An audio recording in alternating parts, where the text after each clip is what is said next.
Selamat sore bagi mahasiswa yang menyimak video ini. Semoga semua dalam keadaan sehat. Kita berjumpa kembali pada kesempatan ini untuk mengulas mengenai chapter berikutnya pada mata kuliah kita. Paparan saya akan ditampilkan dalam PowerPoint berikut.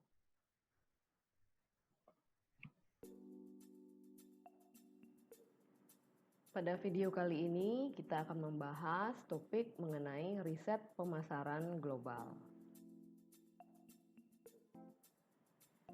Poin-poin yang akan kita bahas dalam chapter kali ini adalah yang pertama, memformulasikan permasalahan riset. Yang kedua adalah riset pemasaran global dengan data sekunder. Kemudian riset pemasaran global dengan data primer. Dan yang keempat adalah riset pemasaran global dengan mempergunakan internet. Kemudian penilaian ukuran pasar. Dan yang terakhir adalah teknologi informasi pasar yang terbaru.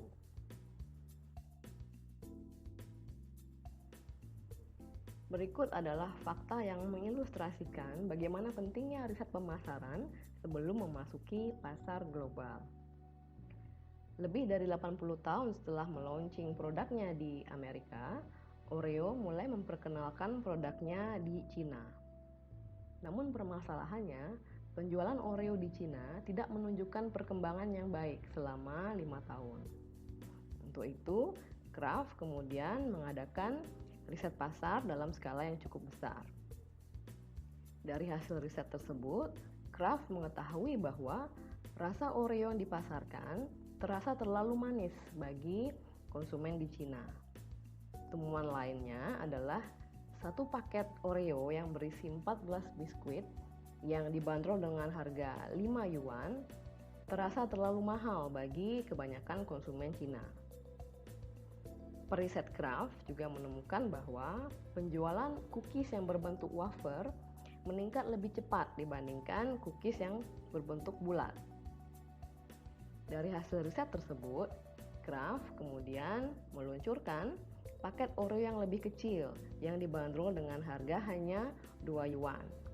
Dan Kraft juga memperkenalkan versi baru Oreo, yaitu wafer yang berbentuk panjang yang berisi filling vanila dan krim coklat dan di-coating dengan coklat.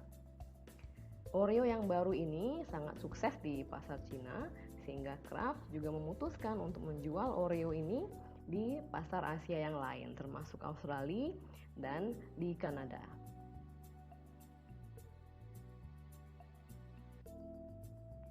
Kisah Kraft menunjukkan bagaimana besarnya manfaat dari riset pasar sebelum memasuki pasar asing. Melewatkan riset atau tidak melakukan riset dalam pengambilan keputusan pemasaran internasional sering menimbulkan kesalahan-kesalahan yang berbiaya besar. Salah satu contoh lain adalah saat Walmart pertama kali memasuki pasar Argentina, counter dagingnya menjual T-bone steak dan bukan menjual rib strip dan tail rumps yang disukai oleh konsumen Argentina. Kemudian counter perhiasannya menjual produk perhiasan dengan batu permata seperti emerald, safir, dan berlian, di mana konsumen wanita Argentina lebih menyukai mengenakan perhiasan emas dan juga perak. Kemudian departemen hardware-nya menjual peralatan dengan 110 volt electric power, sedangkan standar di seluruh Argentina adalah 220 volt. Jelas bahwa Walmart tidak melakukan riset pasar dalam memasuki pasar Argentina. Riset pasar membantu manajer dalam dua hal. Yang pertama adalah untuk membuat keputusan yang lebih baik karena pemahaman yang lebih baik atas persamaan dan perbedaan antar negara. Yang kedua adalah untuk memperoleh support dari anak perusahaan lokal terkait dengan keputusan pemasaran yang diusulkan. Berbagai metode riset pemasaran yang tersedia bagi riset pasar domestik juga dapat dilakukan dalam konteks global dan cukup efektif. Contoh dari metode tersebut adalah metode riset dengan kuesioner, riset dengan focus group, dan teknik multivariat seperti analisis cluster dan conjoint measurement.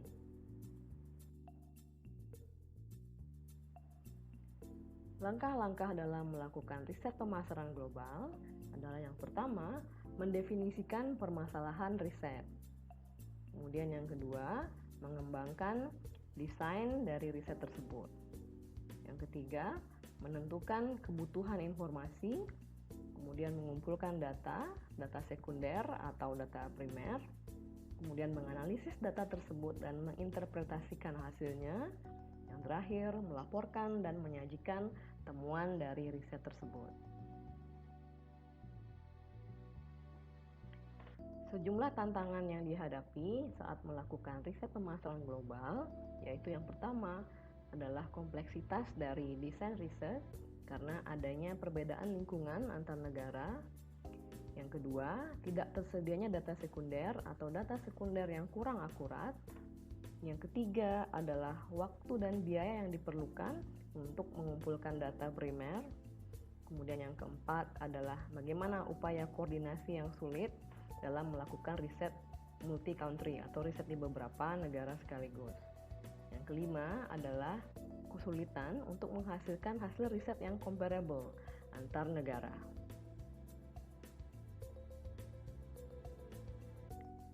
Setiap riset dimulai dengan definisi yang cukup jelas terkait dengan permasalahan yang ingin diatasi.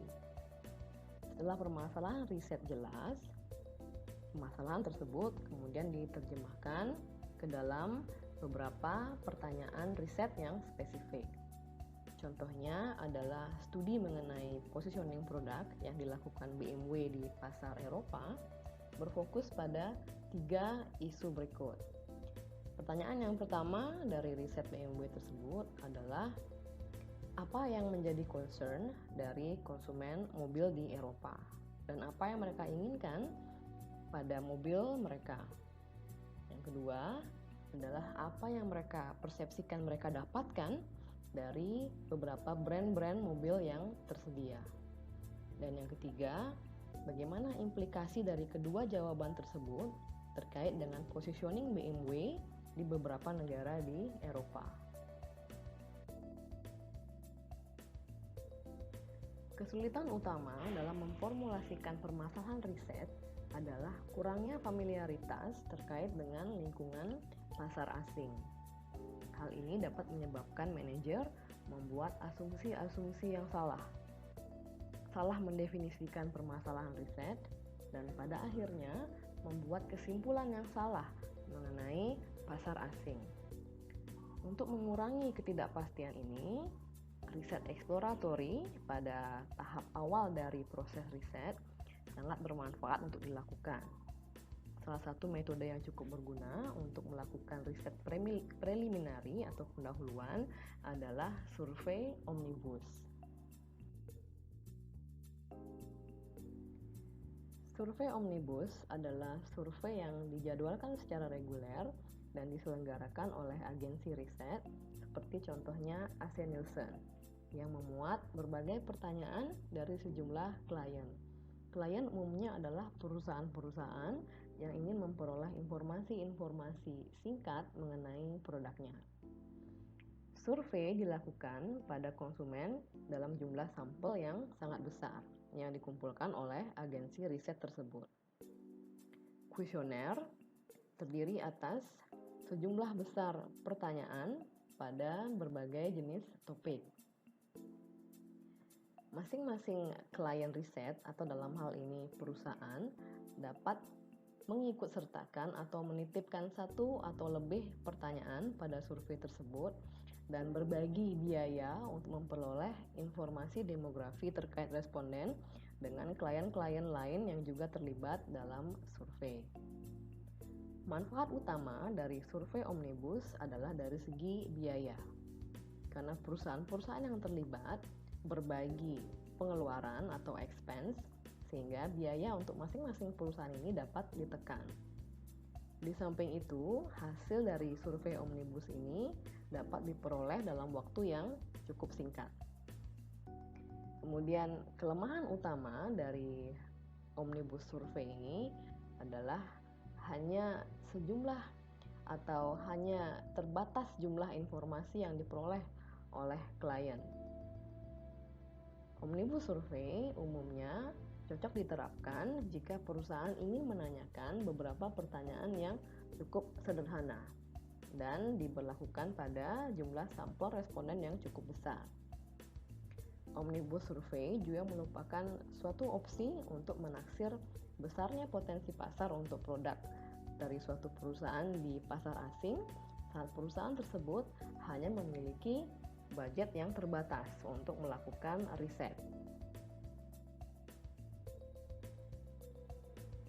Berikut adalah ilustrasi dari survei Omnibus, di mana coverage geografi dari survei tersebut dilakukan di kota-kota utama yaitu Guangzhou, Shanghai, dan Beijing, dan juga di 7 kota-kota lainnya. Kemudian secara timing, survei dilakukan dalam 4 putaran dengan ukuran sampel atau jumlah sampel 500 responden di masing-masing city.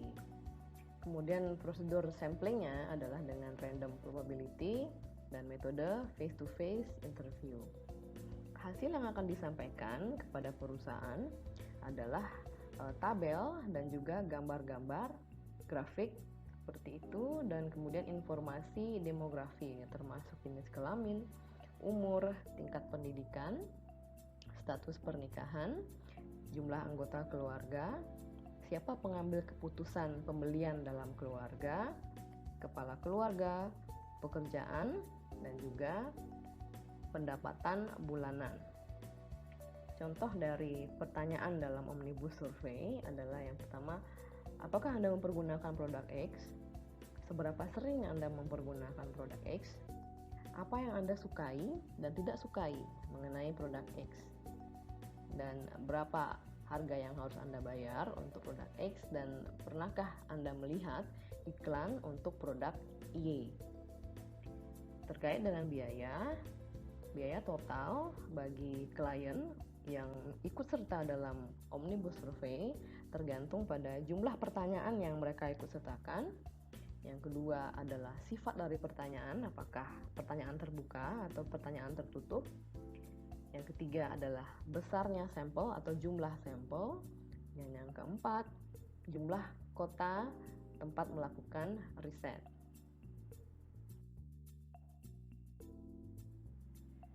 Kita masuk ke topik bahasan yang kedua, yaitu riset pemasaran global mempergunakan data sekunder. Sejumlah informasi yang sudah didokumentasikan dan sudah tersedia disebut dengan data sekunder. Sedangkan data primer adalah data yang tidak didokumentasikan dan belum tersedia, di mana informasi tersebut harus dikumpulkan dari sumbernya langsung yang bertujuan untuk memenuhi kebutuhan dari riset. Para periset umumnya akan mengeksplorasi data sekunder terlebih dahulu karena jenis informasi tersebut umumnya tidak membutuhkan biaya yang banyak dan waktu untuk mengumpulkannya dibandingkan dengan data primer. Berbagai sumber data primer dapat diperoleh dari hasil riset pemerintah yang dapat diunduh di website mereka atau riset-riset yang dilakukan oleh agen riset swasta yang juga dapat diperoleh melalui website mereka. Terdapat beberapa permasalahan terkait dengan penggunaan data sekunder. Yang pertama adalah akurasi data. Karena kurangnya pengetahuan dan sumber daya yang dimiliki, beberapa negara berkembang harus bergantung pada mekanisme yang agak primitif untuk mengumpulkan data. Statistik perdagangan internasional juga umumnya tidak mencantumkan aktivitas penyelundupan. Aktivitas penyelundupan tersebut di beberapa kasus justru lebih signifikan jumlahnya dibandingkan perdagangan yang tercatat atau legal. Permasalahan yang kedua adalah umur dari data tersebut. Informasi yang diinginkan mungkin saja tersedia, namun sudah kadaluarsa. Beberapa negara mengumpulkan informasi aktivitas ekonominya dalam frekuensi yang jauh lebih rendah dibandingkan dengan negara lainnya. Artinya mengumpulkan data tidak secara frekuentif.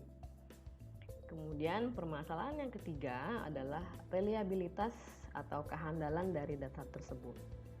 Sebagai contoh, otoritas pemerintah dapat saja menyesuaikan harga-harga dari kebutuhan pokok untuk mengukur inflasi sehingga menghasilkan angka yang lebih diinginkan atau menguntungkan. Salah satu contoh adalah Argentina. Pengambil kebijakan moneter di Argentina memperkenalkan indeks harga konsumen yang baru untuk memperbaiki atau membuat rate inflasi lebih baik. Menurut prosedur pengukuran inflasi yang baru tersebut, sebuah produk dapat dikeluarkan dari indeks saat harga produk tersebut naik begitu tajam, sehingga dengan mengeluarkan produk tersebut akan diperoleh rate inflasi yang cukup stabil.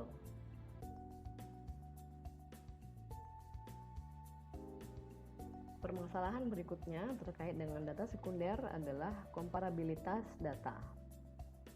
Suatu data sekunder dapat menggunakan satuan yang berupa nilai, sementara data sekunder lainnya mempergunakan satuan berupa volume.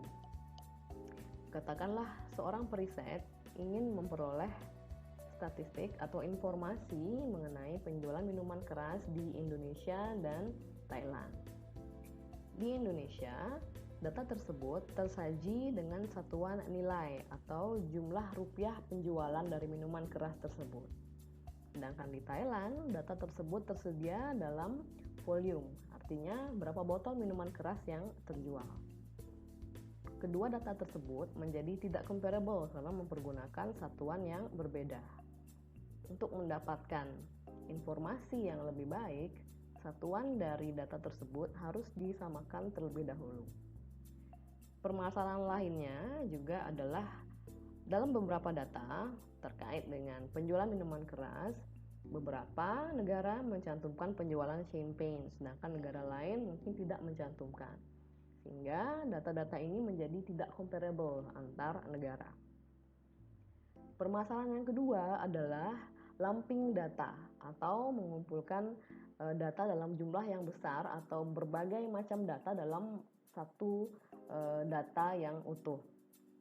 Contohnya adalah petugas pencatatan data seringnya mengelompokkan statistik beberapa variabel dalam kategori yang sangat luas. Contohnya, jika ingin mengetahui seorang periset yang ingin mengetahui tingkat penjualan minuman keras satu negara akan menemui kesulitan karena data yang tersedia hanya data yang sangat luas, yaitu data penjualan minuman di negara tersebut. Data tersebut termasuk di dalamnya data penjualan minuman dalam kemasan, minuman keras, minuman berenergi, dan yang lain-lain. Dan data tersebut tidak dikategorikan berdasarkan kategori tersebut, namun dijadikan satu dalam kategori yang luas. Sehingga hal tersebut menyulitkan dalam mengambil informasi yang lebih spesifik, seperti berapa angka penjualan minuman keras tadi. Jadi, lumping data ini menyebabkan berkurangnya kebermanfaatan data untuk keperluan riset pemasaran internasional. Kita masuk ke materi berikutnya, yaitu riset pemasaran global mempergunakan data primer. Data primer dapat dikumpulkan melalui beberapa cara. Yang pertama adalah melalui focus group, yang kedua riset survei, yang ketiga riset observasi, dan yang keempat tes pasar.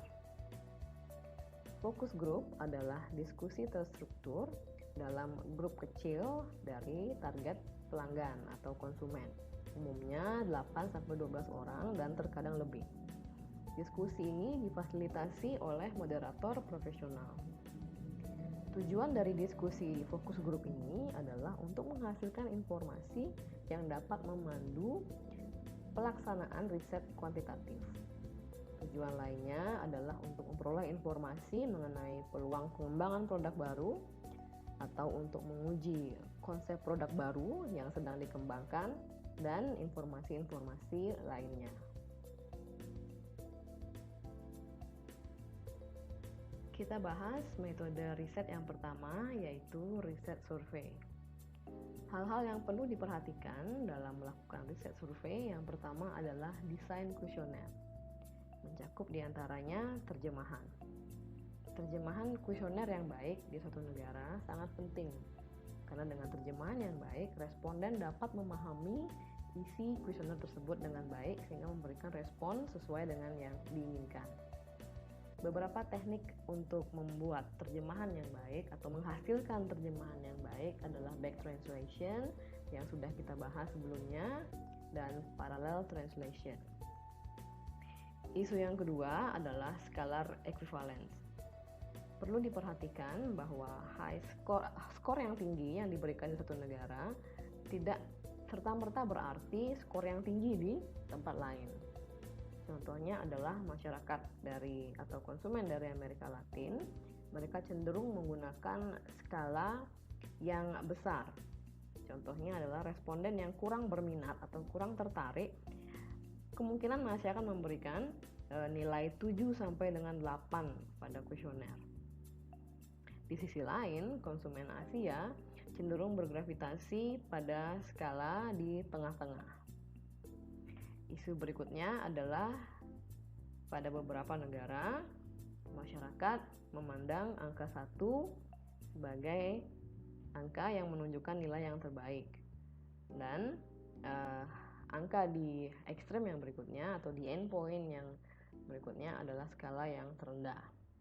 Sebaliknya, di negara yang berbeda, angka 1 dianggap buruk, mencerminkan nilai yang buruk, dan angka yang lebih besar mencerminkan nilai yang lebih baik.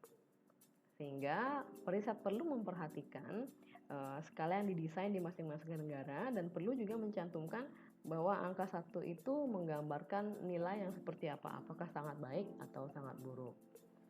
Kemudian isu berikutnya adalah sangat penting untuk mengetes kuesioner sebelum disebarkan atau melakukan pretest. Pretest adalah satu-satunya cara untuk menemukan kesalahan pada kuesioner dan memperbaikinya, sehingga tidak berujung pada kesalahan-kesalahan yang akhirnya nanti akan memunculkan biaya yang besar.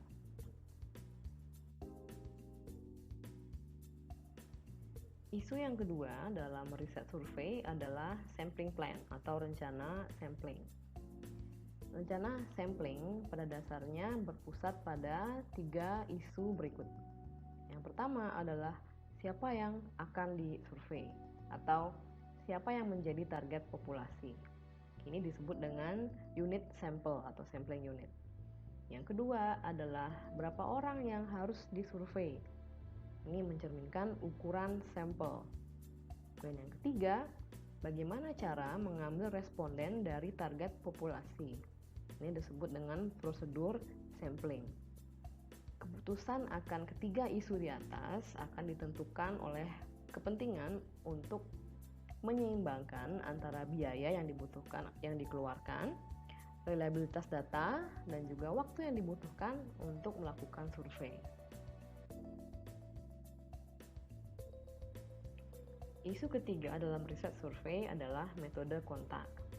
Metode kontak yang umum digunakan adalah online, surat, telepon, dan interview.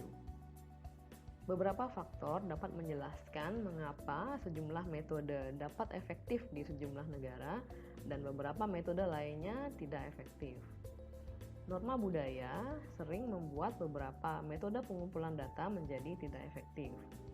Contohnya, konsumen Jerman cenderung kurang menyukai interview telepon untuk melakukan survei dibandingkan dengan konsumen di negara-negara Eropa lainnya. Berikutnya adalah telepon yang dilakukan pada siang hari tidak akan efektif di Arab Saudi karena norma sosial mengharuskan bahwa istri tidak boleh merespon panggilan dari orang asing. Kemudian di banyak negara berkembang, kurang berkembangnya infrastruktur menjadi hambatan utama dalam melakukan riset pasar. Kurangnya layanan telepon di banyak negara berkembang menciptakan tantangan dalam melakukan survei melalui telepon. Mempergunakan internet untuk mengumpulkan data kuesioner juga dapat terhambat karena kurangnya infrastruktur internet atau kurangnya akses internet di negara berkembang atau rendahnya level literasi teknologi masyarakat setempat. Isu berikutnya adalah pengumpulan informasi. Pengumpulan data primer dapat terhambat karena adanya bias yang terkait dengan responden ataupun interviewer. Masalah yang utama dalam penyebaran kuesioner adalah responden yang tidak ingin merespon undangan survei dikarenakan alasan keengganan untuk berbicara dengan orang asing atau ketakutan atas kerahasiaan data pribadinya dan bias-bias budaya yang lain.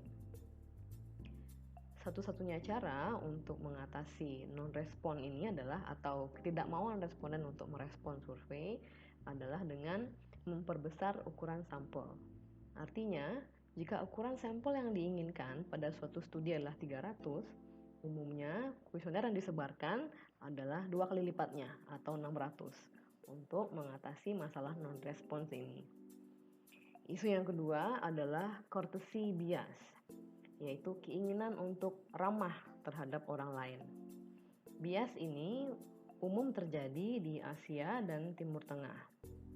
Responden merasa memiliki keharusan untuk memberikan respon yang dapat sekiranya membuat interviewer merasa senang. Kemudian bias berikutnya adalah social desirability bias, di mana responden berusaha untuk membuat interviewernya terkesan atau berusaha untuk mencerminkan status sosial tertentu dalam responnya. Umumnya contoh pertanyaannya adalah berapa income bulanan. Ini umumnya terjadi social desirability bias, di mana responden beberapa menggelembungkan angka tersebut. Kemudian akan sangat berguna atau bermanfaat untuk melakukan redundancy. Artinya, menanyakan pertanyaan yang sama dalam cara yang berbeda di beberapa bagian kuesioner. Dengan cara ini, periset dapat meng-cross-check validitas dari jawaban responden. Apabila jawaban responden tidak konsisten, maka respon itu tidak valid. Namun jika jawaban responden konsisten di beberapa pertanyaan tersebut, maka respon tersebut adalah valid.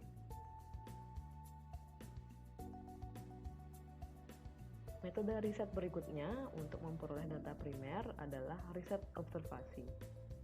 Dalam riset observasi, periset umumnya berbaur dengan komunitas lokal atau masyarakat yang akan mereka pelajari. Tujuan utamanya adalah untuk memperoleh informasi yang bermanfaat dengan cara berpartisipasi dalam keseharian dari orang-orang atau komunitas yang dipelajari. Informasi yang diperoleh dari riset observasi ini seringnya merupakan informasi baru yang tidak terpikirkan sebelumnya, dan informasi seringnya lebih akurat dan valid dibandingkan dengan survei. Slide berikutnya mengilustrasikan atau menggambarkan bagaimana Nokia mempergunakan riset observasi untuk mempelajari komunitas di target marketnya untuk mendesain mobile phone yang baru. Nokia Design terdiri atas 250 orang di seluruh dunia yang mempergunakan riset perilaku konsumen untuk memperoleh informasi yang bermanfaat dalam pengembangan mobile phone yang baru. Pertanyaan riset dapat berfokus pada perilaku saat ini atau pada area-area di mana potensi-potensi pengembangan mungkin terjadi. Proses dimulai dengan sejumlah tim antropologis dan psikologis yang akan menghabiskan waktu dengan masyarakat lokal untuk lebih memahami bagaimana masyarakat lokal berperilaku dan bagaimana mereka berkomunikasi. Informasi yang diperoleh dari riset observasi tersebut akan membantu Nokia untuk menemukan pola-pola perilaku yang baru yang terjadi di masyarakat dan kemudian akan diterjemahkan menjadi desain produk yang baru. Satu studi mengamati bagaimana perilaku orang-orang dalam men-sharing suatu objek. Untuk studi ini, Nokia memilih 2 budaya, yaitu Indonesia dan Uganda.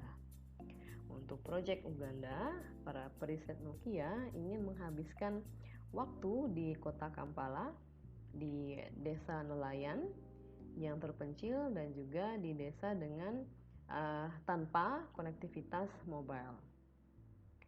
Riset ini berlangsung selama 10 hingga 12 hari dengan riset tim yang terdiri atas 2 atau 3 orang dari Nokia, 1 atau 2 orang local guide, dan 6 orang mahasiswa university.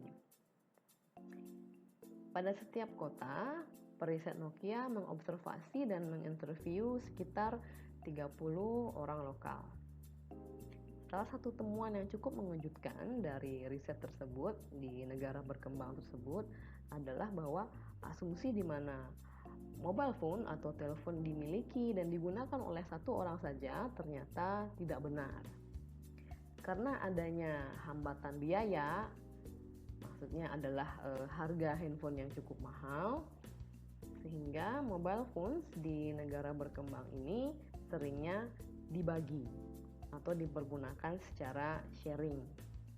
Sebagai hasilnya, Nokia mendesain telepon yaitu Nokia 1200 dan 1208 dengan penggunaan sharing sebagai prioritas utamanya. Telepon ini berisikan address book yang dapat di-sharing sehingga para user dapat menyimpan kontak-kontak mereka secara terpisah dari kontak-kontak orang lain. Dan terdapat fitur call tracker yang memungkinkan setiap orang untuk melakukan preset time atau cost limit pada setiap panggilan, hingga dapat mengeset berapa lama mereka akan melakukan panggilan tersebut dan berapa biaya yang mereka akan keluarkan di panggilan tersebut. Fitur lainnya termasuk keypad untuk melindungi telepon dari debu dan juga special grip yang memudahkan pegangan handphone agar tidak terlepas untuk kuping dengan kondisi cuaca yang panas. Kemudian satu kali klik center atau center yang dapat diaktifkan dengan hanya satu kali touch atau klik jika terjadi power outage atau listrik yang padam. Dan demo mode juga disediakan untuk memfasilitasi para pengguna agar dapat mempelajari dengan cepat bagaimana menggunakan telepon tersebut. Bahasan berikutnya adalah memanfaatkan internet dalam riset pemasaran global. Internet tidak diragukan lagi merupakan sumber data sekunder yang paling lengkap dan terbesar, dan juga internet merupakan sumber yang berbiaya murah. Dalam hal riset untuk memperoleh data primer, biaya rendah dari survei online dibandingkan dengan survei offline jelas-jelas merupakan faktor pendorong utama di balik peningkatan dari riset pasar global yang dilakukan secara online. Bahasan berikutnya adalah pro dan kontra terkait pemanfaatan internet dalam riset pemasaran global. Keunggulan yang pertama adalah sampel dalam jumlah yang besar mungkin dapat dikumpulkan dalam waktu yang cukup singkat. Kedua adalah akses global dari internet, di mana internet telah diakses oleh masyarakat secara global.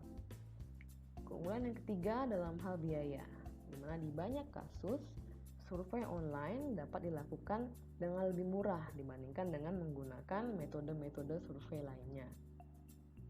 Dan juga biaya seringnya tidak terkait atau terikat dengan skala riset, di mana survei berskala besar tidak membutuhkan biaya yang jauh lebih besar dibandingkan dengan survei berskala kecil. Keunggulan keempat adalah anonimitas, di mana responden dapat menjadi anonim. Hal ini bermanfaat untuk topik-topik yang sensitif, di mana responden cenderung enggan untuk melakukan interview face-to-face. Keunggulan berikutnya adalah dalam proses analisis data, di mana data yang diperoleh dari survei online dapat langsung di-load di alat statistik yang dipergunakan, sehingga periset tidak perlu lagi menginput secara manual data yang diperoleh dari survei. Hal ini menghemat waktu dan juga menghemat tenaga. Keunggulan berikutnya adalah online research atau survei umumnya dapat diselesaikan dalam waktu yang cenderung singkat.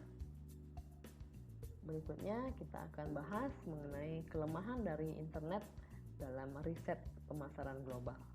Yang pertama dari segi infrastruktur, di mana di banyak negara akses terhadap internet masih sangat terbatas, di mana tidak semua masyarakat memiliki akses internet, sehingga menyulitkan pemasar untuk melakukan riset secara online. Kelemahan yang kedua adalah keterwakilan sampel. Untuk survei website random atau untuk email survei, keterwakilan dapat menjadi suatu isu.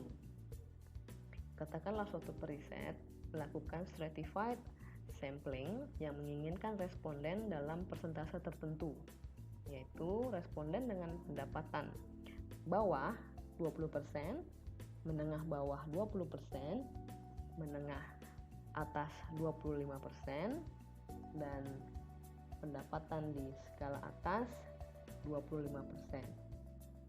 Namun hal ini akan sulit dilakukan jika menggunakan random website survei, di mana responden yang mengisi survei belum tentu dapat memenuhi persentase yang diinginkan oleh periset. Kelemahan yang ketiga adalah masalah waktu yang dibutuhkan untuk mendownload halaman survei. Berikutnya adalah permasalahan teknologis seperti alamat email yang tidak benar atau koneksi internet yang buruk. Berikutnya adalah low response rate atau tingkat respon yang sangat rendah. Respon dapat sangat rendah mempergunakan internet survei, di mana para responden tidak ingin mengisi survei atau responden dapat berhenti di tengah-tengah survei. Kelemahan berikutnya adalah mungkin dapat terjadi multiple response atau beberapa kali respon dari responden yang sama. Artinya responden mengisi suatu kuesioner lebih dari sekali. Umumnya ini untuk kuesioner atau survei-survei yang menawarkan hadiah.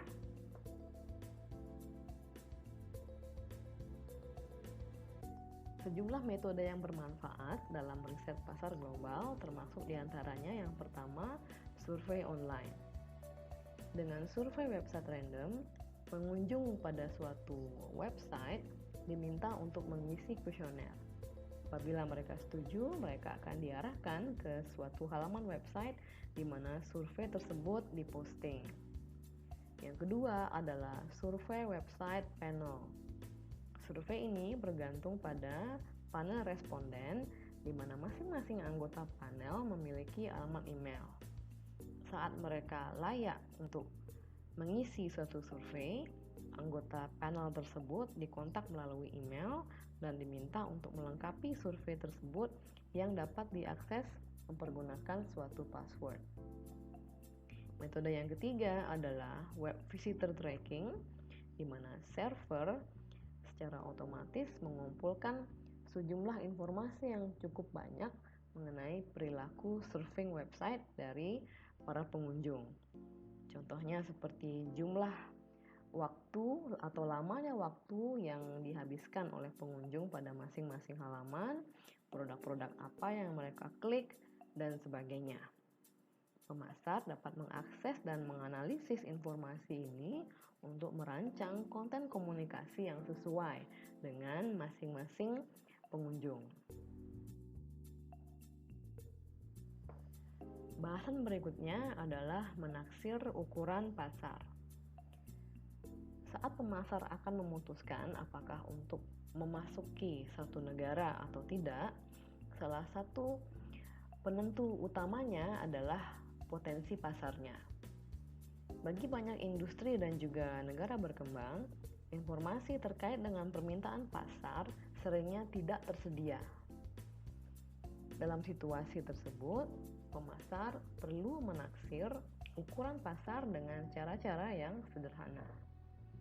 Cara yang pertama adalah metode analogi.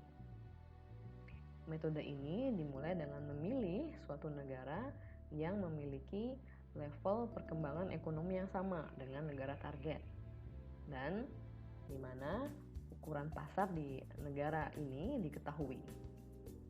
Metode ini berdasarkan atas premis bahwa hubungan antara permintaan terhadap suatu produk dan suatu indikator, contohnya adalah permintaan terhadap produk yang terkait, adalah sama di kedua negara. Ilustrasi dari metode analogi adalah katakanlah suatu pemasar ingin memasarkan DVD player di Ukraina. Maka pemasar tersebut pertama-tama perlu untuk mencari negara dengan tingkat perkembangan ekonomi yang sama dengan Ukraina. Dalam hal ini diasumsikan Polandia. Kemudian pemasar perlu mencari informasi produk apa yang dapat mencerminkan besaran pasar dari DVD player. Diperolehlah TV berwarna, di mana tingkat penjualan TV berwarna akan mencerminkan atau paling tidak sejalan dengan tingkat penjualan dari atau permintaan dari DVD player. Sehingga diperolehlah persamaan seperti tertera pada slide, yaitu DVD player demand di Ukraina per penggunaan TV berwarna di Ukraina akan sama dengan permintaan DVD player di Polandia per penggunaan TV berwarna di Polandia. Jadi untuk memperoleh angka permintaan DVD player di Ukraina atau besaran pasar DVD player di Ukraina, pemasar perlu memasukkan angka-angka berikut, yaitu berapa TV berwarna yang digunakan di Ukraina dikali dengan permintaan DVD player di Polandia per penggunaan TV berwarna di Poland. Asumsinya adalah pemasar telah memiliki data-data tersebut. Bagian sulit dari metode analogi ini adalah dalam menemukan negara yang comparable dengan negara target. Dalam hal ini Polandia. Dan kemudian bagian lain yang juga sulit adalah menemukan indikator yang mampu menentukan atau mencerminkan demand dari produk tertentu, suatu produk. Dalam hal ini adalah indikator yang digunakan adalah jumlah TV berwarna yang digunakan. Metode berikutnya adalah trade audit. Cara ini merupakan suatu alternatif untuk menaksir besarnya pasar berbasis pada data produksi lokal, data impor, dan juga data ekspor terkait dengan suatu produk yang ingin diteliti. Jadi persamaannya adalah ukuran pasar suatu produk di negara A sama dengan produksi lokal dari produk tersebut ditambah impor dari produk tersebut dikurangi dengan ekspor produk tersebut. Ini adalah kisaran dari tingkat permintaan produk tersebut di negara A.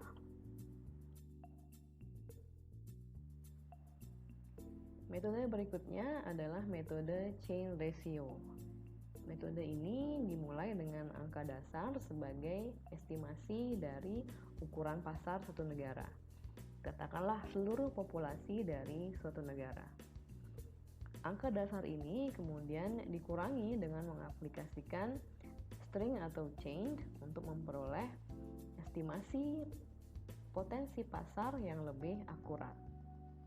Untuk mengilustrasikan prosedur ini, mari kita lihat perhitungan ukuran pasar potensial di Jepang untuk produk Nicorette gum. Nicorette gum adalah produk substitusi untuk rokok atau nikotin yang dipasarkan oleh GlaxoSmithKline. Total populasi di Jepang katakanlah 127 juta. Kemudian target pasar dari Nicorette adalah perokok dewasa dan penduduk yang berusia 15 sampai 64 tahun atau yang dianggap dewasa di Jepang adalah 67,5% dari populasi total di Jepang. Kemudian smoking rate di Jepang adalah sekitar 31%. Artinya 31% dari orang dewasa merokok. Mempergunakan chain ratio method, kita kemudian dapat memperoleh estimasi dari potensi pasar Nicorette di Jepang sebagai berikut. Dalam gambar ditunjukkan bahwa metode dimulai dengan total populasi yaitu 127 juta. Ini kemudian dikalikan 67,5%, yaitu adalah jumlah orang dewasa di Jepang, sehingga diperoleh angka 85,6 juta orang. Angka ini kemudian dikurangi lagi dengan string, yaitu 31%, di mana tingkat atau rate smoking di Jepang atau jumlah orang yang merokok di Jepang adalah 31%. Sehingga dikalikan dengan 31%, diperolehlah angka 26,5 juta orang. Jadi ini 26,5 juta ini adalah taksiran dari potensi pasar Nicorette gum jika memasuki pasar Jepang. Metode berikutnya adalah metode analisis regresi. Untuk melakukan regresi, pemasar pertama kali perlu memilih sejumlah variabel yang mempengaruhi tingkat permintaan dari produk yang dimaksud. Pemasar kemudian mengumpulkan data atas variabel-variabel tersebut dan juga ukuran pasar di sejumlah negara di mana produk tersebut sudah dipasarkan. Dengan data-data tersebut, pemasar kemudian dapat mengkalkulasi dan menghasilkan suatu rumus regresi yang memungkinkan pemasar untuk menghitung dan memprediksi ukuran pasar di negara target. Ilustrasi dari analisis regresi adalah sebagai berikut. Katakanlah suatu perusahaan elektronik XYZ yang berbasis di Eropa mempertimbangkan untuk menjual DVD player di negara-negara di semenanjung Balkan. Perusahaan ini kemudian mengumpulkan informasi atas penjualan tahunan DVD player di 15 negara Eropa di mana mereka telah memasarkan produknya. Sebagai variabel prediktor, perusahaan memilih dua variabel. Yang pertama adalah GDP per kapita atau produk domestik bruto per kapita dan jumlah TV berwarna yang telah beredar di masyarakat. Mempergunakan data-data tersebut sebagai input, yaitu data penjualan DVD player, data GDP per kapita, dan data jumlah TV berwarna yang beredar di masing-masing dari ke-15 negara tersebut, kemudian diperolehlah persamaan regresi sebagai berikut, yaitu penjualan DVD player secara tahunan sama dengan 13,3 ditambah 2,43 dikali per kapita income ditambah 1,25 dikali jumlah TV yang beredar. Jadi untuk memperoleh taksiran dari besaran pasar di negara target, pemasar tinggal memasukkan angka-angka yang diperlukan dalam rumus berikut, yaitu jumlah income per kapita di negara target dan juga jumlah TV berwarna yang beredar di negara target. Bahasan berikutnya adalah teknologi informasi pasar terbaru. Yang pertama adalah Point of Sale Store Scanner Data. Perusahaan seperti AC Nielsen mengumpulkan data pergerakan penjualan dari rekaman scanner checkout di sejumlah toko retail. Data ini kemudian diproses untuk menghasilkan informasi mengenai pergerakan penjualan mingguan dan pangsa pasar dari masing-masing merek. Yang kedua adalah behavior tracking, yaitu mempergunakan software untuk men-track aktivitas-aktivitas yang dilakukan oleh pengguna internet. Aktivitas yang di-track adalah halaman-halaman yang dikunjungi, kemudian konten-konten yang dilihat, dan juga topik-topik yang di-search, dan juga pembelian-pembelian terdahulu. Informasi ini kemudian diproses untuk menghasilkan suatu profil konsumen atau consumer profiling. Dari profil ini, konsumen kemungkinan akan menerima iklan-iklan yang berkaitan dengan topik-topik yang di search di internet sebelumnya dan juga produk-produk yang dibeli sebelumnya. Ada kemungkinan bahwa jika Anda mengetik di Google mengenai tiket pesawat dari Denpasar ke Bandung, maka pada pencarian Anda berikutnya di browser untuk topik yang berbeda atau Anda mengunjungi suatu website yang berbeda, akan muncul pop-up ads atau ad banner di website tersebut yang mengiklankan situs-situs yang menjual tiket Denpasar Bandung. Jadi topik yang ketiga atau isu yang ketiga adalah pergeseran dari pemasaran massal ke pemasaran mikro. Pemahaman yang lebih baik mengenai perilaku belanja dan juga perilaku viewing pengguna internet telah mentransisikan fokus atau menggeser fokus dari pemasaran massal ke pemasaran individual.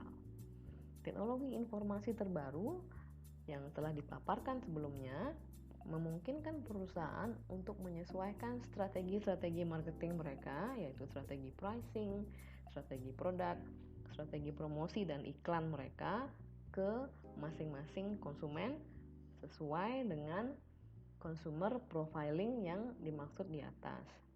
Jadi, pemasaran database memberikan peluang atau kesempatan bagi perusahaan untuk memulai direct contact dengan konsumen mereka.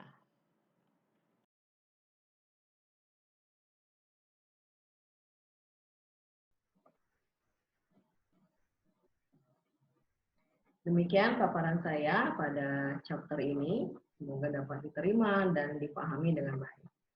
Kita berjumpa kembali di video berikutnya. Terima kasih atas atensinya dan selamat sore.